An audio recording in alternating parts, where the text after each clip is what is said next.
It took the outpost of MIGRON one night to become the most recent source of tensions between Israeli settlers, their government, and neighboring Palestinian towns. Tammy Gutman and her children stand in shock over the pile of rubble which once was their house. Bulldozers destroyed 3 homes here in the middle of the night on orders of the Israeli High Court. Tammy says that it won't discourage her from staying here. ממשלת שרון הקימה את היישוב הזה בעקבות הפיגועים שהיו פה על כביש, על ציר 60. זה הסיבה. וגם אי אפשר, המקום הזה יותר מדי אסטרטגי מבחינה ביטחונית, אי אפשר לוותר עליו.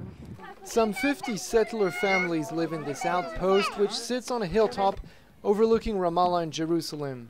It was established 10 years ago during the Second Intifada, at a time when there were many attacks against Israelis around the country. MIGRON, just like all settlements, is illegal under international law, but it's also illegal under Israeli law because the state has acknowledged that it stands on private Palestinian land.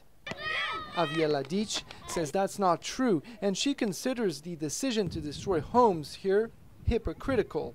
Those are 2 cell towers, the top ones, because we're one of the highest areas around. One of the reasons why we're here in the first place, because it's very, very strategic. We overlook neighboring communities and all the main roads. And between those is a shorter, that's the Israeli Electric Company. They're sent up here to set up our electricity, which wouldn't have happened. If we were illegal, we'd be running on generators, which we're not. Peace now also considers Israeli government policies in the West Bank to be hypocritical. For this leftist organization, the solution is simple. Most of the settlers should be evicted. In Judea and Samaria, there are Palestinians, and Israel don't want to annex them and don't want to give them full rights. And because we want to have a Jewish democratic state. So if we don't want to annex them, we only want the land. If we don't want to annex them, we will have to give them the land. And if we want the land, we will have to annex them. And this is something most Israeli Jews won't agree to.